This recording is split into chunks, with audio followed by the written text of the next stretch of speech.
네, 안녕하세요. 어투독입니다. 오늘 가져온 책은 내러티브 앤 넘버스라는 책입니다. 저자는 여기 이분이시고요. 뉴욕 대학교에서 재무학 교수를 하고 계신 다모다란 교수입니다. 가치평가의 구루라는 별명이 있는 그런 분이죠. 가치평가를 잘한다는 것은 이 기업이 현재 비싼지 싼지 이것을 잘 평가한다는 그런 내용이죠. 책은 내러티브 앤 넘버스, 내러티브, 스토리와 넘버, 숫자를 두 개를 잘 활용해야지 가치평가를 잘할 수 있다는 그런 내용입니다. 저자의 말에 따르면은 우리 모두는 중학생이 될 쯤에는 모두 크게 두 부족으로 나뉜다고 하는데요. 그게 바로 스토리텔러와 넘버 크런처. 이야기를 하는 사람인 스토리텔러와 숫자를 이야기하는 넘버 크런처라고 얘기를 하고 있습니다. 우리가 흔히 말하는 문과, 이과 이런 것과도 비슷하다고 볼 수 있죠. 그래서 이 책은 숫자와 스토리 중에서 자기가 잘하는 분야가 있을 텐데 숫자를 잘하는 사람들한테는 스토리를 입힐 수 있는 방법을 알려주고 스토리를 말하는 것에 강점 있는 사람들에게는 반대로 그 스토리를 뒷받침할 수 있는 숫자를 구하는 방법을 알려주는 그런 책이라고 볼 수 있겠습니다. 그럼으로써 이제 가치평가를 완벽하게 해낼 수 있는 방법을 가르쳐주는 그런 책이죠. 숫자와 스토리를 연결시켜서 기업 가치를 가장 잘 높인 것이 바로 이 아마존의 제프 베조스라고 할 수 있습니다.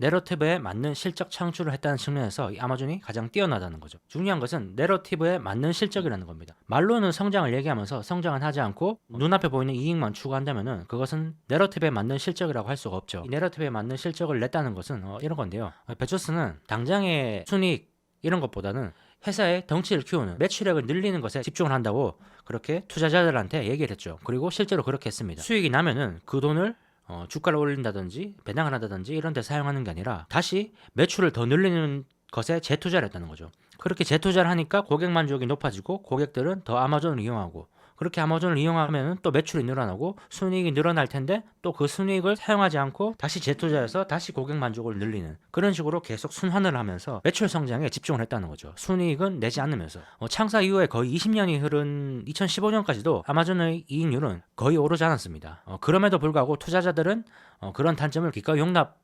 했었죠. 순익이 나지 않았음에도 불구하고 시장에서 가치를 많이 평가해줬다는 그런 의미죠. 그럴 수 있었던 이유가 이 제프 베조스가 투자자들에게 자신의 아마존 스토리를 설득시키는데 성공했기 때문입니다. 그래서 투자자들은 이 베조스를 믿고 투자를 했던 거죠. 그래서 숫자와 스토리 두 분야 모두에서 이 두각을 내기 위해서 이 책이 도움이 될 거라는 게 이 저자의 말이죠. 그래서 오늘은 이런 내용들을 한번 보겠습니다. 먼저 내러티브, 스토리에 대해서 먼저 보겠고요. 그리고 넘버스, 숫자에 대해서 보겠습니다. 그 다음에 이제 내러티브를 만들고 제가 안 적었네요. 내러티브에 숫자를 연결하는 방법을 보겠습니다. 그리고 이어서 사례도 같이 보겠습니다. 먼저 이 스토리의 장점을 먼저 볼 텐데요. 스토리의 가장 큰 장점이라고 하면은 스토리는 이 관계를 만든다는 점입니다. 스토리를 말하는 사람과 듣는 사람 간의 관계를 만든다는 거죠. 그렇게 관계를 만들므로 인해서 듣는 사람들을 이 스토리 안으로 끌어들이고 듣는 사람들의 행동을 이끌어낼 수 있다는 것이 바로 스토리텔링의 가장 큰 장점이라고 할 수 있죠. 예를 들어서 이 스티브 잡스의 아이폰 스토리에 빠진 고객들은 기꺼이 기쁜 마음으로 이 아이폰이라든지 애플의 제품을 산다는 거죠. 그 스토리에 흠뻑 빠졌기 때문입니다. 우리는 기본적으로 숫자보다는 스토리에 더 감정을 이입하고 거기에 쉽게 빠져드는 경향이 있죠. 그래서 이 스토리를 잘하는 사람들한테 우리가 쉽게 빠져드는 거죠. 스티븐 잡스의 가장 손꼽히는 능력이 바로 이 스토리텔링이었습니다. 잡스가 프레젠테이션 하는 걸 보면 알 수 있죠. 1997년에 이 iMac이라는 것을 선보이면서 음악이라는 것을 쉽게 즐기게 해주는 장치로서 컴퓨터에 대한 스토리를 처음으로 풀어내기 시작했습니다. 그 이후에 이 딱딱한 컴퓨터라는 것을 서류라는 우리가 쉽게 볼 수 있는 그런 것에 연결시키면서 스토리를 쉽게 풀어냈죠. 이런 것이 바로 스토리텔러의 능력이죠. 그리고 그렇게 스토리텔러를 잘함으로 인해서 고객들은 기꺼이 애플의 제품을 구매했다는 거죠. 그래서 책에는 어떻게 하면 좋은 스토리텔러가 될지에 대한 내용도 다루고 있는데요. 그 내용도 잠깐 보겠습니다. 책에는 스토리텔러가 밟아야 할 단계들을 보여주고 있습니다. 첫 번째는 먼저 스토리텔러가 말하는 사람이 자신의 사업을 완벽하게 이해를 하고 있는 상태에서 스토리를 전개를 해야 된다고 얘기를 하고 있습니다. 만약에 내가 내 사업에 대해서 이해력이 부족하다면 말할 때 뭔가 어설플 것이고 그렇게 되면 듣는 사람도 역시 이 스토리에 빠져들 수가 없다는 거죠. 그리고 두 번째는 이 듣는 사람들도 이해를 해야 된다고 얘기를 하고 있습니다. 듣는 대상에 따라서 스토리를 조금 바꿀 필요도 있다는 거죠. 예를 들어서 CEO가 회사에 대한 스토리를 직원들한테 얘기할 때와 고객들한테 얘기할 때 다르게 얘기를 해야 된다는 거죠. 직원들한테 얘기할 때는 사업을 성공시킬 거라는 그런 열정도 보여줘야 되지만은 이 사업이 실패했을 때 직원 개개인에게 따르는 위험이 있을지 없을지 그런 것도 집중적으로 얘기를 해줘야 된다는 거죠. 고객들한테는 그런 회사의 이익보다는 제품에 관심이 더 많겠죠, 고객들은. 그래서 어떻게 고객들의 니즈를 충족시켜 줄 것인지, 그리고 거기에 얼마나 대가가 필요한지, 가격 같은 게 되겠죠. 그런 것을 집중적으로 얘기를 해야 됩니다. 또 투자자들한테 얘기를 할 수도 있겠죠. 투자자들한테 스토리를 얘기할 때는 매출이라든지 매출을 올릴 수 있는 계획 같은 것, 그런 실적 계획 같은 것을 구체적으로 얘기하는 게 중요하겠죠. 세 번째 단계는 사실대로 말해야 된다는 겁니다. 이 거짓말을 하게 되면은 신뢰를 잃게 되고 그 순간 이 스토리는 완전히 쓸모없는 아주 격이 떨어지는 그런 스토리로 전락해버리고 맙니다. 언제 어디서 무엇을 어떻게 왜 여기에 대해서 사실대로 적용해서 얘기해야 된다는 게 저자가 말하는 세 번째 단계입니다. 네 번째는 구체적으로 말하는 겁니다. 어떤 계획을 세웠는지 단계별로 구체적으로 얘기를 해야 된다고 또 얘기를 하고 있습니다. 그리고 다섯 번째는 말하지 말고 보여주는 게 중요하다고 얘기를 하고 있습니다. 실제 제품과 서비스가 어떤 모습을 가지고 있는지 보여줄 수 있다면 스토리를 더 쉽게 설명할 수 있고 더 쉽게 설득시킬 수 있고 더 쉽게 기억시킬 수 있습니다. 스티븐 잡스가 서류 봉투에서 노트북을 꺼내는 모습 같은 걸 보여주는 게 바로 그 예라고 할 수 있죠. 마지막 여섯 번째 단계는 결말에 공을 들여라 라고 얘기를 하고 있습니다. 듣는 사람의 가슴을 뛰게 하고 행동하게 하는 동시에 압축된 어떤 메시지를 전달하는 결말을 만들면은 이 듣는 사람들한테 확실하게 가격이 된다는 거죠. 항상 스티븐 잡스는 마지막에 one more thing이라고 해서 특별한 것을 하나 더 보여주는 것으로 그렇게 끝을 냈죠. 그런 특별한 결말을 만들 수 있다면은 이 듣는 사람들로 하여금 행동을 이끌어낼 수 있다는 거죠. 그리고 또 좋은 스토리의 조건도 있습니다. 첫 번째, 좋은 스토리는 단순합니다.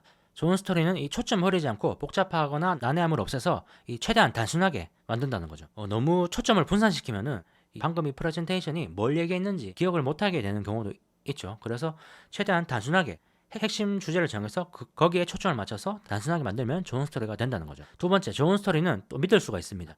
좋은 스토리는 실현 가능해야 된다는 거죠. 너무 좋은 것만 얘기해 주려고 실현 가능하지도 않는 그런 스토리를 말을 한다면 믿을 수 없게 되죠. 그리고 또 좋은 스토리는 진솔합니다. 진실된 마음으로 본인이라든지 본인의 회사의 스토리를 전달한다면 그 진실이 전달될 수 있다는 거죠. 스스로도 이 회사에 대한 확신이 없는데 그것을 듣는 사람들한테 전달시키기는 어렵겠죠. 그래서 본인의 스토리를 진짜로 믿어야 되고 거기에서 이제 진솔한 마음이 전달될 수 있다는 거죠. 또 비슷한 맥락에서 본인이 본인의 스토리에 열정을 가지고 있어야 된다고 또 얘기를 하고 있습니다. 어떤 한 분야에 열정적으로 빠져있는 사람들을 봤을 때 이 사람들은 거기에 대해서 약간 감정이 흔들리는 그런 부분이 있죠. 그래서 스토리텔러가 열정적으로 얘기를 한다면 듣는 사람의 감성을 건드리게 되고 그러면은 사람들은 거기에 더 잘 빠지게 된다라는 거죠. 그래서 이 좋은 스토리는 이런 네 가지 조건이 있다 라고 책은 얘기를 하고 있습니다. 근데 이 스토리라는 것에 이 장점만 있는 건 아닙니다.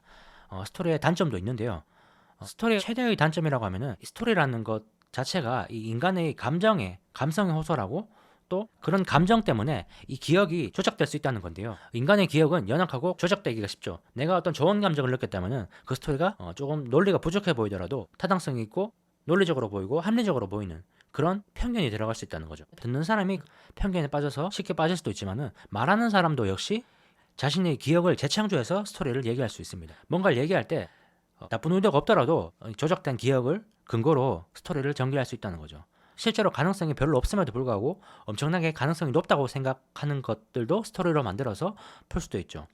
예를 들어서 일론 머스크 같은 사람들은 어떻게 보면 좀 망상가라고도 할 수 있죠. 화성에 핵폭탄을 떨어뜨려서 사람을 살 수 있게 만들겠다라고 얘기를 하죠. 일론 머스크를 보면은 본인이 거짓말을 해서 투자자를 끌어들여야겠다고 생각을 하는 것이 아니라 본인이 실제로 그렇게 할 수 있다고 믿고 있다는 그런 말인데요. 실제로 믿고 있기 때문에 듣는 사람도 거기에 쉽게 빠질 수가 있습니다. 바로 이 부분이 이 스토리의 단점이라고도 할 수 있다는 거죠. 그런 부분이 스토리의 장점이 되기도 하지만 어떻게 보면 단점이 될 수도 있다는 거죠. 허무맹랑한 얘기를 듣고 거기에 스토리에 빠져서 투자를 했을 때 손실을 볼 수도 있다는 그런 말입니다. 또 심지어는 의도적으로 속이려고 할 수도 있겠죠. 일론 머스크 같은 기업가들이 의도적으로 투자자들을 속이려고 했다고는 생각하지 않지만은 대부분의 사기꾼들은 훌륭한 스토리텔러입니다. 이 스토리텔러의 기질이 있는 사람들이 뭔가 다른 사람들을 속이려고 그렇게 마음을 먹어버리면 아주 훌륭한 사기꾼이 될 수 있다는 그런 말인데요.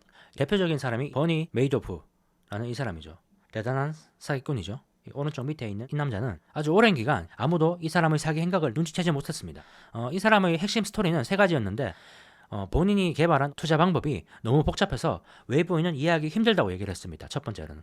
그리고 두 번째는 그런 본인의 투자 방법이 너무 완벽해서 이 증시 불황이라든지 폭락이 오더라도 절대로 손실이 일어나지 않는다고 그렇게 주장을 했죠. 그리고 세 번째가 가장 핵심인데 앞의 두 가지를 전제하면서도 본인의 투자 방법이 최고의 수익률을 낸다고는 얘기하지 않았다는 거죠. 중간 수익률 정도만 내준다고 내세웠습니다. 연간 40% 50%의 수익률을 내준다고 얘기를 하는 사기꾼들이 많죠.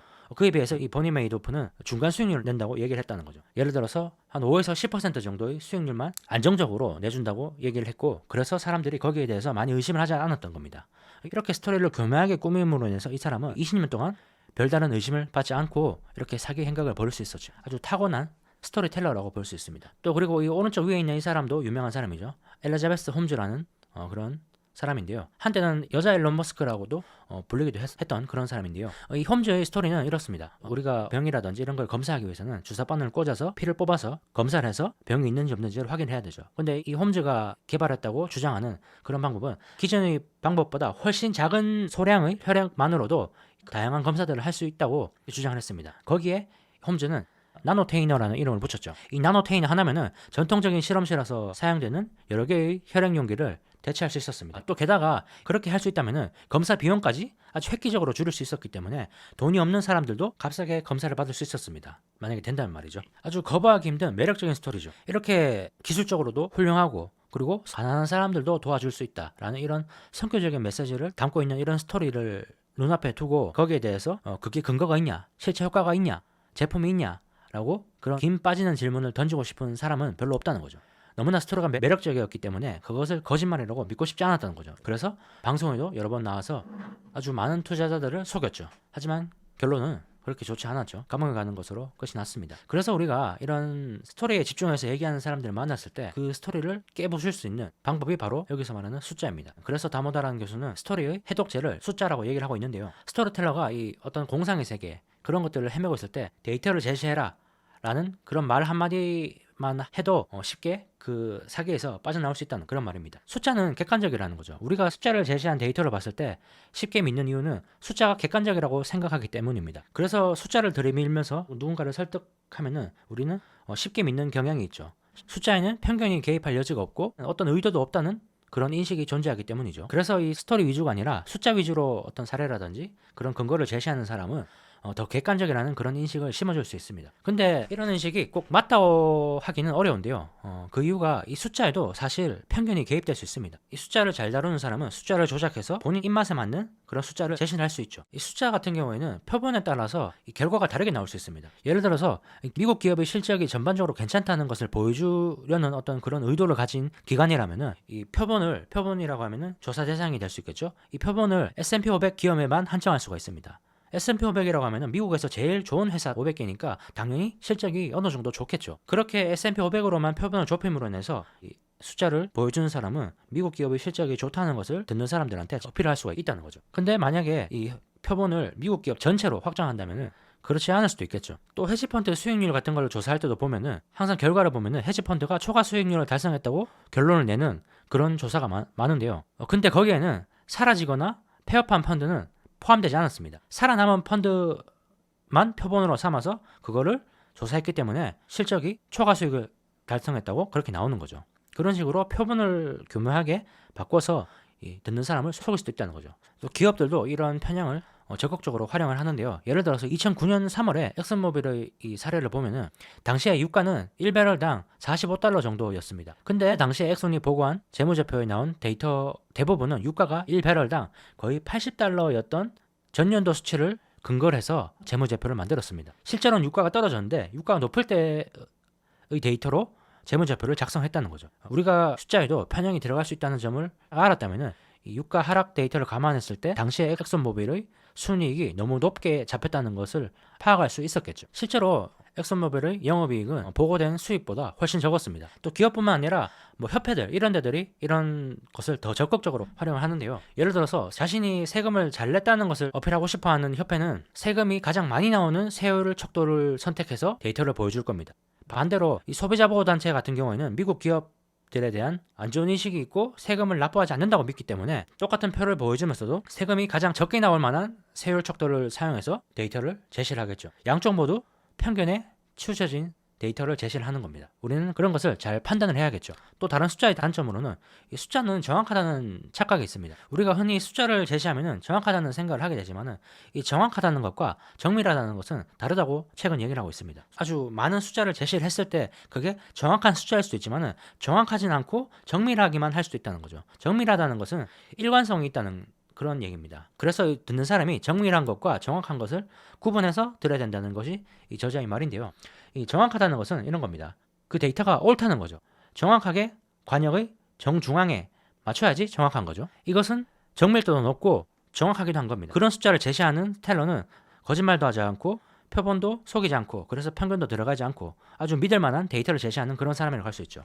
근데 어떤 스토리텔러는 정확하진 않으면서 정밀도만 높은 그런 숫자를 제시를 할 수도 있다는 거죠. 이 정중앙에 맞춰야 되는데 그냥 맞추기 쉬운 부분에 여러 개를 일관되게 쏨으로 인해서 정확도는 낮고 정밀도는 높은 그런 데이터를 제시할 수도 있다는 거죠. 일관되게 거짓말을 하는 사람은 정밀도는 높지만 정확도는 낮은 사람이라고 할 수 있습니다. 그래서 숫자를 제시할 때는 이 정밀하면서도 정확도는 높은지 우리가 따져봐야 되겠죠.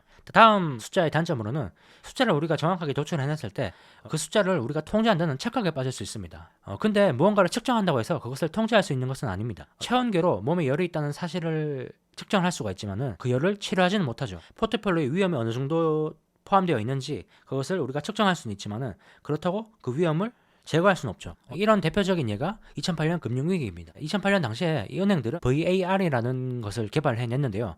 최대 손실 예상치를 예측하는, 추정하는 그런 위험 측정 도구인데요. 이 은행들은 VAR이라는 것을 개발했고 거기에 대한 믿음이 커지면서 경계를 느슨하게 했습니다. VAR 안에서만 유지를 한다면은 어떤 일이 일어나도 안전하다는 그런 결론을 내렸죠. 근데 결국 VAR의 약점이 드러나기 시작을 하니까 그런 시스템들이 무너지게 되고 결국 2008년 금융위기가 찾아오게 됐다는 거죠. 이게 바로 우리가 너무 숫자에만 집중했기 때문에 발생한 그런 문제라는 건데요. 위험을 조정할 수 있는 그런 숫자들을 개발해냈고 그렇게 개발해냈기 때문에 그 위험을 통제할 수 있다는 그런 착각에 빠졌다는 겁니다. 숫자에 대한 착각에 빠지지 않았다면 누가 봐도 위험하다고 생각할 수 있었습니다. 근데 이 숫자를 너무 맹신한 나머지 그런 아주 단순한 위험마저도 파악을 하지 못하고 2008년 금융위기가 터져버린 거죠. 또 다른 사례로는 롱텀 캐피탈 매니지먼트 사례인데요. LTCM이라고 하죠. 천재들이 모여서 만든 그런 헤지펀드인데요. LTCM은 저비용 부채로 자본을 증강하고 대부분 안전한 투자로 높은 수익을 거두면서 주목을 받았습니다. 처음에. 근데 이 문제는 LTCM이 이 안전자산에 사용했던 것 같은 그런 똑같은 기준을 위험도가 높은 투자에도 계속 사용했다는 점입니다. LTCM에 속한 천재들이 구축한 모형에 따르면 개별 투자의 위험도가 높을지라도 동시에 발생하지 않을 거기 때문에 이 포트폴리오의 안정성이 유지될 거라고 그렇게 믿었었죠. 근데 이 가정과 다르게 위험이 동시에 발생을 하는 상황이 1997년에 발생을 했고 그렇게 되면서 이제 LTCM이 파산하게 됐었죠. 97년을 보면은 한국의 IMF가 왔던 그 시기죠. 그때 당시를 보면은 아시아의 금융위기가 연쇄적으로 발생을 했고 러시아가 모라토리움을 선언했고 뭐 이런 것들이 연쇄적으로 발생을 하면서 이들이 세웠던 가정이 무너져 버리게 된 거죠. 그러므로 인해서 이 천재들이 만들었다고 불렸던 아주 대단한 이 회사는 파산을 하게 되었습니다. 이것도 역시 너무 숫자를 맹신한 나머지 일어난 그런 비극이라고 볼 수 있죠. 자, 그러면 숫자의 단점을 보완할 수 있는 건 뭘까요? 앞에서 스토리의 단점을 보완할 수 있는 게 숫자라고 말했던 것처럼 이 숫자의 단점을 보완할 수 있는 것도 스토리라고 저자는 얘기를 하고 있습니다. 아무리 편향을 줄이려고 노력을 해도 숫자를 다룰 때 의도하든 의도하지 않았든 이 편향이라든지 이런 것들이 들어가기 때문에 우리는 편향이 없는 숫자를 마주하기는 사실상 불가능하다고 볼 수 있습니다. 그래서 숫자 중심의 주장을 접할 때 우리는 그 주장이 펼치는 사람이 어떤 편향에 빠졌는지 알아야 되고 그것을 알기 위해서는 그 사람이 어떤 스토리를 가지고 있는지 알아야 된다는 거죠. 그 사람이 말하는 스토리를 알면은 그 사람이 어떤 편향에 빠졌는지 찾아낼 수가 있겠죠. 예를 들어서 화석연료보다 태양광 에너지가 싸다라는 것을 주장하는 숫자를 제시하는 사람들을 만났을 때 그것을 곧이곧대로 믿지 말고 그 사람이 어떤 스토리에 빠졌는지 우리가 한번 살펴볼 필요가 있다는 건데요. 사실 그 사람이 전기차 회사의 CEO일 수도 있습니다. 태양광 회사의 CEO일 수도 있죠. 그런 스토리를 안다면 이 사람이 편향된 숫자를 가져갈 수 있겠구나 라고 우리가 짐작을 할 수가 있겠죠. 그래서 이 숫자를 봤을 때 우리는 그 사람이 어떤 스토리를 가지고 있는지도 파악을 해야 된다. 결국 우리는 숫자와 스토리를 둘 다 능숙하게 다룰 때 이 본인의 내러티브를 잘 전달할 수 있을 뿐만 아니라 쉽게 사기에 당하지도 않을 수 있다. 쉽게 2008년 같은 그런 광기에 빠지지 않을 수 있다라는 게 이 책의 내용이 되겠습니다. 자, 그래서 결국 스토리와 숫자를 모두 이용해야 된다는 그런 말입니다. 자, 그렇다면은 이 스토리를 어떻게 만들 것인가, 내러티브를 어떻게 구축할 것인가 라고 봤을 때 이 책에 나오는 몇 가지 사례를 한번 보겠습니다. 첫 번째는 큰 스토리인지 작은 스토리인지에 집중해서 거기에 맞춰서 내러티브를 구축하는 그런 방법인데요. 예를 들어서 우버와 리포트를 보면은 둘 다 차량 공유 서비스 업체죠. 택시를 운영하는 그런 업체죠. 두 회사는 모두 차량을 소유하지 않고 그래서 저자본 비용이기 때문에 이익률이 높죠. 게다가 운전자도 고용하고 있지 않습니다. 그래서 고용에 따르는 그런 위험도 줄일 수가 있죠. 그리고 두 회사 모두 운전자와 수익 배분이 8대2로 그렇게 나눠져 있습니다. 이렇게만 보면은 우버와 리포트는 아주 똑같은 그런 회사라고 볼 수 있습니다. 근데 이 두 회사는 내러티브에는 큰 차이가 있습니다.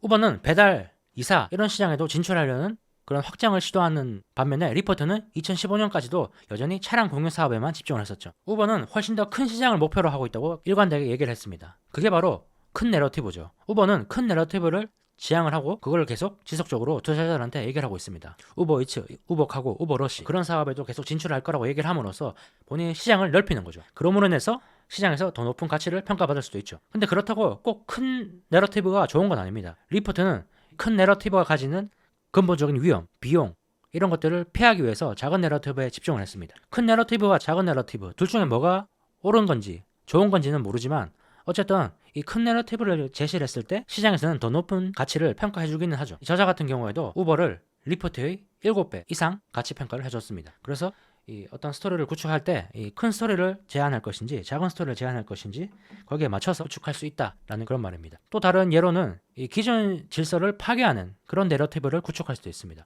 대표적인 예가 일론 머스크의 테슬라 같은 경우죠. 기존 자동차 회사들이 의례적으로 해왔던 그런 것들을 다 깨부수면서 테슬라는 성장을 해왔고 투자자들한테 그렇게 인식이 되어 왔었죠. 그래서 테슬라는 기존 질서를 파괴하는 그런 내러티브를 가진 그런 회사라고 볼 수 있습니다. 근데 이거는 테슬라이기 때문에 가능한 거죠. 만약에 폭스바겐의 새로운 CEO가 임명이 됐는데 그 사람이 만약에 테슬라처럼 기존 질서를 파괴하는 그런 스토리를 들고 나와서 투자자들한테 얘기를 한다면 그거는 믿을 만하지가 않겠죠.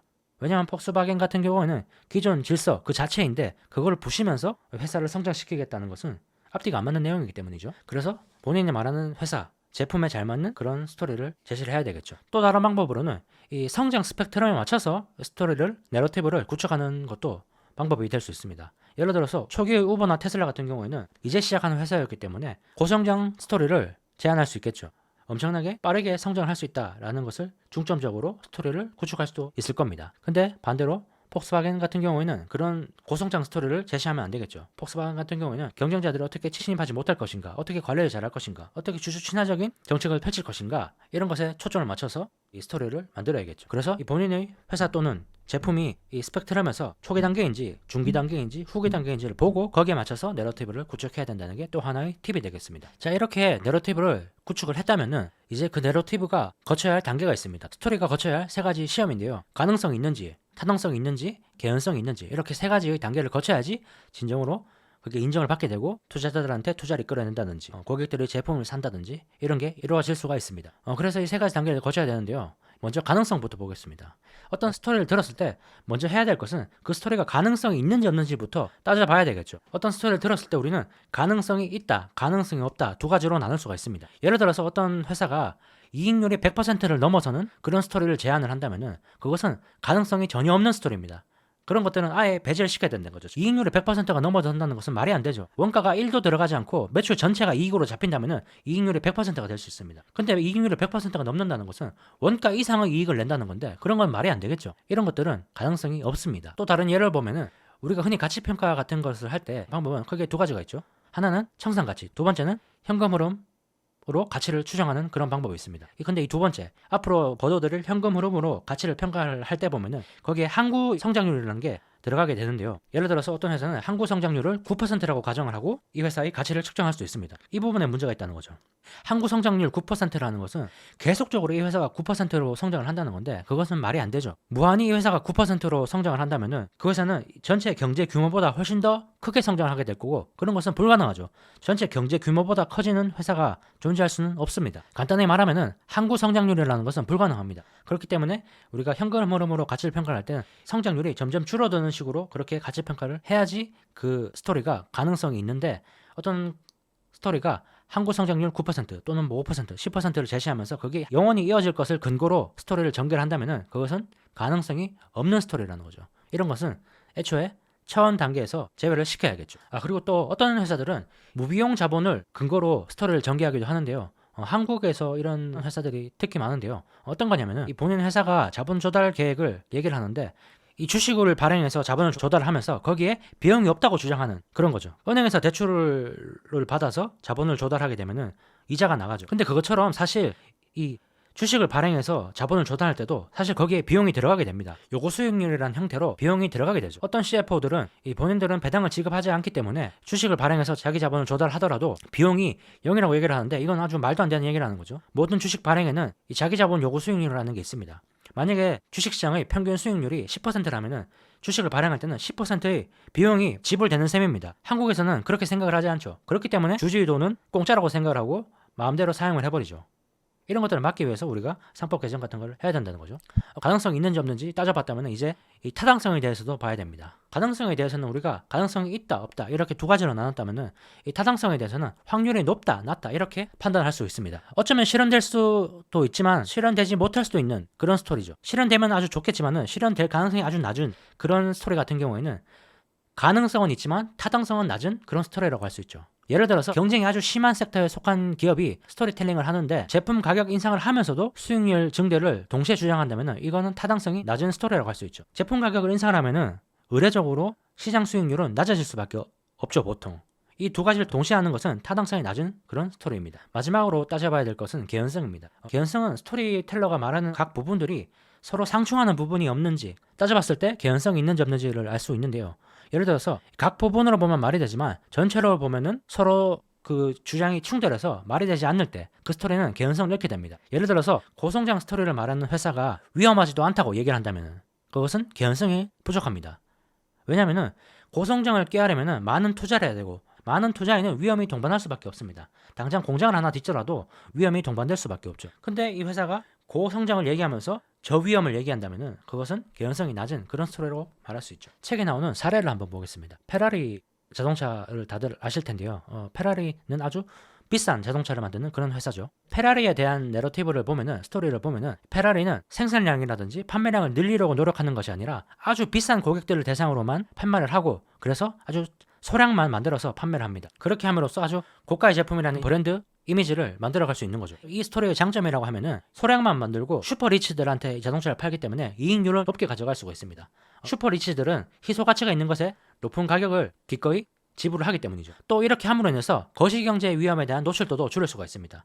슈퍼리치들은 경기 불황이 와도 지갑을 닫지 않고 그렇기 때문에 포드나 GM과는 달리 이 페라리라는 회사는 경기 불황이 찾아와도 매출이 줄어들지 않죠. 그게 바로 이 내러티브의 이 페라리 스토리의 장점이라고 할 수 있습니다. 근데 이 스토리의 단점이라고 하면은 매출 성장률이 조금 지지부진하다라는 게 되겠죠. 근데 여기서 이렇게 생각을 한번 해볼 수가 있겠죠. 페라리의 새로운 CEO가 왔는데 우리 회사의 단점은 매출 성장률이 낮다는 겁니다.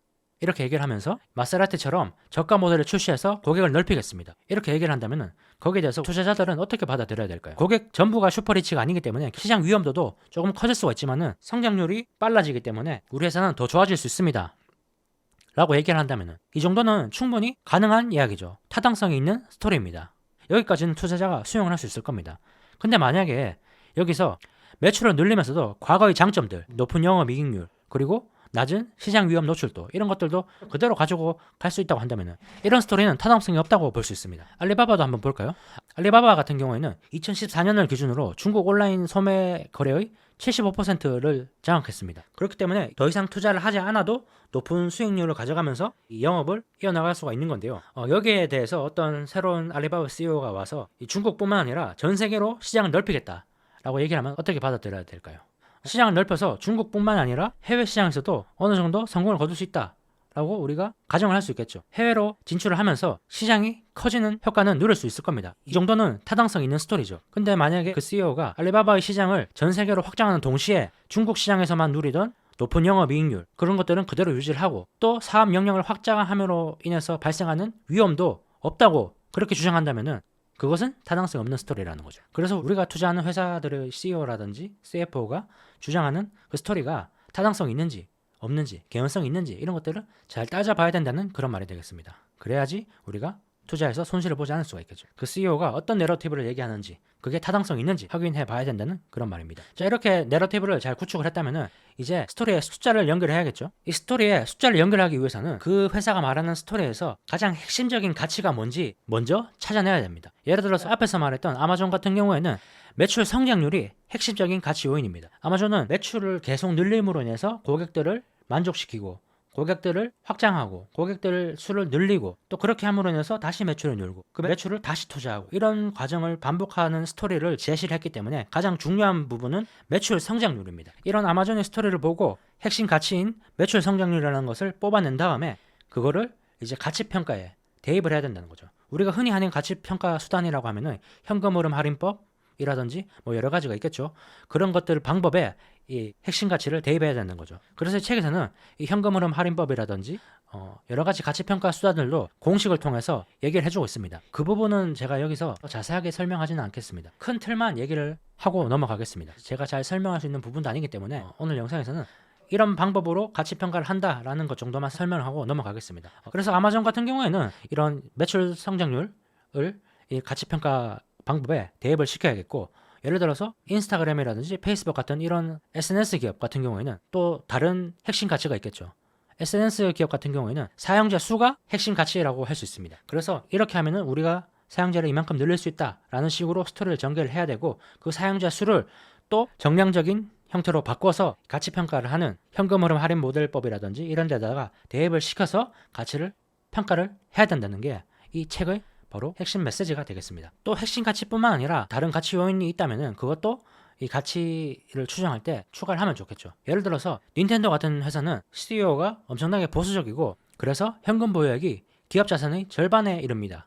이런 닌텐도 같은 회사의 가치를 평가를 할 때는 이 보수적인 경영진의 태도 이런 것도 스토리에 엮어서 제시를 해야 되고 또 그것도 가치 평가에 집어넣어야 된다는 그런 말이 되겠죠. 그래서 이 스토리와 숫자 모든 것들을 종합해서 사례를 몇 가지를 한번 보겠습니다. 먼저 앞에서 말했던 우버입니다. 이 우버 같은 경우에는 처음에는 도심 차량 서비스 회사, 즉 택시 회사의 스토리로 시작을 했습니다. 근데도 우버의 스토리가 특별했던 이유는 자동차도 직접 소유하지 않고 운전자도 직접 고용하지 않았기 때문에 저자본 비용이었습니다. 그래서 위험도가 낮았죠. 저자본 비용이라는 것, 이게 우버의 핵심 가치였죠.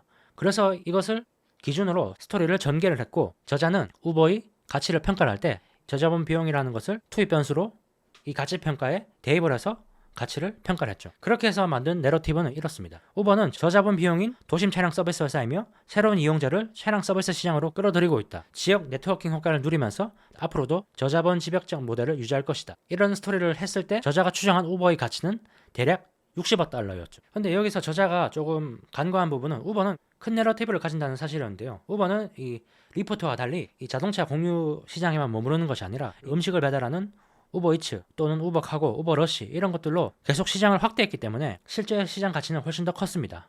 현재의 주가를 봐도 이 60억 달러보다 훨씬 더 큰 것을 알 수 있죠. 그래서 처음에 이 우버의 가치 평가를 할 때 저자본 비용에만 집중하는 것이 아니라 이 우버가 단순한 차량 서비스 회사인지 아니면 그 이상의 시장을 추구하는지, 그리고 가능성 있는지 타당성 있는지 그 문제에도 시간을 많이 쏟았어야 했습니다. 저자는. 그래야지 정확한 우버의 가치를 평가를 할 수 있었겠죠. 어쨌든 이 우버의 스토리를 보면은 저자는 우버의 내러티브를 정확하게 파악을 하지 못했고 그래서 우버의 가치를 낮게 평가를 했고 그래서 투자 기회를 잃었습니다. 물론 저자는 그렇게 생각하지 않을 수도 있지만 말이죠. 자, 다음 사례를 한번 보면은 또 앞에서 봤던 페라리입니다. 페라리의 핵심 가치는 높은 이익률, 저위험에 있습니다. 페라리의 기본 스토리는 슈퍼 리치들한테만 자동차를 판매함으로 인해서 성장은 낮지만 높은 이익률 그리고 저위험을 가져가는 것이 이 회사 스토리의 장점이었습니다. 그리고 그 스토리를 대체할 수 있는 스토리에서는 페라리가 저가 차량을 만들면서 고성장 낮은 이익률로 바뀌는 스토리가 있을 수도 있겠죠. 저성장 높은 이익률 그리고 고성장 낮은 이익률, 이 두 가지의 가치 평가를 각각 해봤을 때 저성장을 추구할 경우에는 63억 유로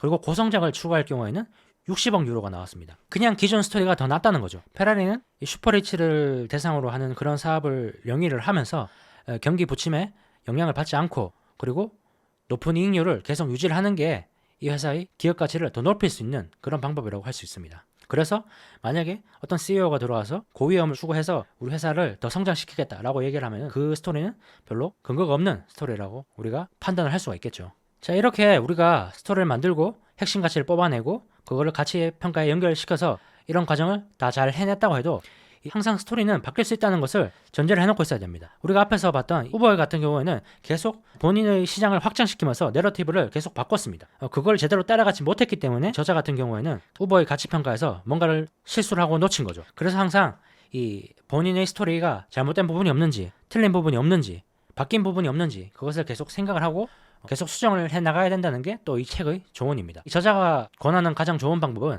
공개적인 토론 자리에서 본인의 가치평가를 발표를 하라고 얘기를 하고 있습니다. 뭐 블로그라든지 이런 게 되겠죠. 이 저자도 처음에 이 우버에 대한 가치평가를 했을 때 블로그에 올리고 나서 거기에 대해서 많은 반발이 있었다고 하는데요. 저자는 우버가 약 10% 정도로 점유율을 보일 거라고 가치평가를 했는데 그 글을 보고 우버의 초기 투자자 중 한 명인 이 걸리라는 사람은 메일을 보내서 당신이 너무 보수적으로 우버의 가치를 평가했다. 그렇게 공개적으로 반박을 했습니다. 그리고 이후에 우버가 상장했을 때를 보면은 저자가 평가한 60억 달러보다 훨씬 높은 금액 170억 달러에 상장을 했죠. 이 저자가 빠뜨린 부분은 우버의 점유율뿐만 아니라 이 글로벌 시장, 중국과 인도 시장, 그리고 물류 서비스와 식품 배달 이런 것들은 전혀 고려하지 않았던 거죠. 한마디로 우버의 큰 내러티브를 이해하지 못했던 겁니다. 자, 그렇다면 여기서 이제 큰 내러티브에 초점을 맞춰서 계속 비싼 가치를 주는 것이 맞을까요? 당시 기준으로 최근 뉴스를 보면은 우버가 로봇공학 교수들을 영입하고 있다는 뉴스들이 있었다고 하는데요. 그 뉴스는 우버가 로봇택시, 자율주행을 염두에 두고 있는 걸로 볼 수도 있습니다. 그러면 우버는 차량을 직접 소유할 가능성도 있겠죠. 그러면 자본 비용이 올라갈 겁니다. 그러면 또 기존에 했던 우버의 이 가치평가에 또 변수가 생길 수 있겠죠. 어쨌든 이런 뉴스를 계속 보면서 가치평가를 새로 해야 된다는 게 이 저자의 조언이죠. 페라리의 사례에서도 이 저자는 이 자동차 시장에만 한해서 이 페라리를 분석을 했고, 페라리가 낮은 자동차 모델을 출시하는 것보다 그냥 비싼 자동차 모델을 계속 유지해서 가는 게 이득이다 라고 결론을 내렸지만은 또 뜻밖의 장소에서 스토리가 바뀔 수도 있습니다. 예를 들어서 페라리 시계, 페라리 펜 같은 것, 이런 것들은 높은 이익률을 유지하면서도 시장을 확장시킬 수 있는 그런 대안이 될 수가 있겠죠. 그래서 만약에 페라리 시계라든지 페라리 펜 이런 것들을 봤다면은 또 스토리를 수정해야 된다는 그런 말이 되겠습니다. 네, 이렇게 스토리와 숫자를 연결해서 이 가치를 평가하는 방법을 전반적으로 한번 같이 봤습니다. 자, 그렇다고 해서 모두가 이렇게 스토리와 숫자의 비중을 정확하게 반반을 해서 가치 평가를 하고 거기에 맞춰서 투자를 해야 되는 건 아닙니다. 본인이 더 잘하는 분야가 있겠죠. 영상의 제일 앞에서 말했다시피 본인이 스토리텔러인지 아니면 넘버 크러처인지 알고 장점을 살려서 거기에 맞춰서 투자를 해야 되겠죠. 본인 성향에 맞는 기업이 있을 텐데 그 기업은 라이프 사이클에 따라서 나뉩니다. 예를 들어서 초기 스타트업 회사 같은 경우에는 숫자가 별로 없죠. 과거 데이터가 없기 때문에 내러티브를 중점적으로 봐야 될 겁니다. 큰 내러티브가 큰 보상을 얻을 수 있죠. 그래서 이 초기 스타트업에 투자를 하는 사람들은 숫자에 강점이 있는 사람들보다는 내러티브, 스토리에 강점이 있는 사람들이 투자를 하면 좋을 겁니다. 스타트업 다음 단계, 성장기 회사 같은 경우에는 여전히 내러티브를 많이 봐야 되지만 어느 정도 숫자도 같이 봐야 됩니다. 여기서 중점적으로 봐야 될 부분은 이 회사가 얼마나 커질 수 있을 것인지. 우버로 예를 들면 본인들의 회사가 택시 회사에만 머무를 것이 아니라 식품 배달 회사 이런 것들에도 확장을 시킬 수 있다고 그런 내러티브도 같이 전달해주면서 그 근거의 숫자도 같이 제시를 해야 되죠. 그리고 성숙기에 진입을 했다면은 이 내러티브의 중점은 진입장벽이라든지 경쟁 우위로 옮겨가게 됩니다. 이 두 가지를 가졌는지에 따라서 성숙 기업으로서 시장에서 이익, 현금을 누릴 수가 있는지 판가름이 나기 때문이죠. 마지막 쇠락 단계 같은 경우에는 내러티브는 거의 중요하지 않게 되죠. 계속 수익을 창출할 수 있는지, 투자자들한테 수익을 돌려줄 수 있는지 그 부분에 중점을 맞춰야 될 겁니다. 쇠락 기업에 원대한 성장 스토리를 갖다 붙인다든지 이런 지속 가능성 같은 것을 말하면은 안 된다는 거죠. 기업 라이프 사이클에 따라서 내러티브, 숫자 둘 중에 더 중요한 게 다 다르고, 그래서 본인 성향에 맞는 라이프 사이클에 있는 기업에 맞춰서 투자를 해야 되겠죠. 또 이 각 단계에 따라서 필요한 CEO의 자질도 다르겠죠. 훌륭한 CEO가 갖춰야 될 자질은 뭔가? 라고 했을 때 정석적인 대답이라고 하면은 내러티브와 넘버스를 둘 다 잘 제시를 하는 그런 CEO가 좋은 CEO라고 할 수 있지만은 현실적으로 보면은 현재 사이클에 따라서 다르다는 거죠. 기업의 초기 단계에서는 비전을 가지고 스토리를 매력적으로 전달하는 CEO가 필요할 겁니다. 그리고 이후에 성장 단계에서는 사업 구축 능력이 필요할 것이고, 성숙 기업에서는 관리 능력이 좋은 CEO가 필요하겠죠. 마지막의 쇠락 단계에서는 현실적으로 사업 규모를 줄일 수 있는 능력이 필요할 겁니다. 이 스토리를 잘 다루는 CEO 같은 경우에는 애플이 초기에 이 능력이 극자화될 수 있었겠죠. 그리고 애플이 성숙기로 진입한 이후에는 팀쿡 같은 관리자가 더 필요할 수 있을 겁니다. 근데 인공지능이라는 새로운 산업이 등장하고 애플도 역시 그런 초기 단계에 진입을 해야 되는 그런 상황인데, 이 애플이 맥을 못 추는 이유가 이 팀쿡 같은 관리자에게는 현재의 성장 초기인 인공지능의 그런 시장 상황이 맞지 않을 수도 있겠다는 그런 생각도 조금 들었습니다. 그렇다면 어쩌면 애플의 CEO가 바뀌어야지 애플이 조금 나아질 수도 있지 않을까 하는 그런 생각도 들었습니다. 그래서 CEO든 투자자든 본인의 성향에 맞는 것을 해야 되는데 이 기업에 대한 스토리를 말하는 것이 취향이 맞고 스토리를 같이 연결하는데 능숙하고 결과가 잘못돼도 받아들일 수 있는 그런 위험을 감수할 수 있는 투자자라면은 신생기업에 투자를 하거나 성장 초기 단계에 있는 기업에 투자를 하는 게 맞겠죠. 근데 이 숫자 분석이 구매에 맞고 엄격한 투자 규칙을 따르는 것이 이 취향에 맞는 사람이라면은 성숙 기업에 투자하는 것이 적합할 겁니다. 이것을 우리는 성장 투자, 가치 투자라고도 나눠서 얘기를 할 수 있겠죠. 본인이 성장주 투자에 맞는지 가치주 투자에 맞는지 그 성향은 분명히 나뉠 겁니다. 이과 문과처럼 말이죠. 팔런티어 같은 담대한 내러티브를 가진 회사에 투자를 할 것인지 아니면 버크셔 해서웨이 같은 숫자로 다 증명이 된 그런 회사에 투자할 것인지 그것은 본인의 성향에 맞춰서 투자를 해야 된다는 것이 또 이 책의 마지막 조언이 되겠습니다. 내 책은 이 정도로 끝이 나는데요. 책의 내용은 아니지만 한 가지 사례를 같이 보겠습니다. 개인적으로 저는 엔비디아와 테슬라 둘 다 투자를 하는데요. 이 두 회사를 사례로 내러티브가 어떻게 계속 바뀌어 왔는지 거기에 대해서 한번 보겠습니다. 이 저자는 태생적으로 본인을 넘버 크런치라고 얘기를 하고 있습니다. 그래서 내러티브에는 약하다고 얘기를 하고 있죠. 숫자를 보는 게 편하고 스토리를 만들고 그것을 분석하는 데는 조금 약하다는 그런 말이 될 텐데요. 반대로 저 같은 경우에는 사실 숫자는 좀 약한 편입니다. 숫자는 좀 약한 편이고 내러티브에 많이 끌리는 그런 편이라고 할 수 있는데요. 테슬라와 엔비디아만 봐도 사실 숫자보다는 내러티브에 집중해서 투자를 했습니다.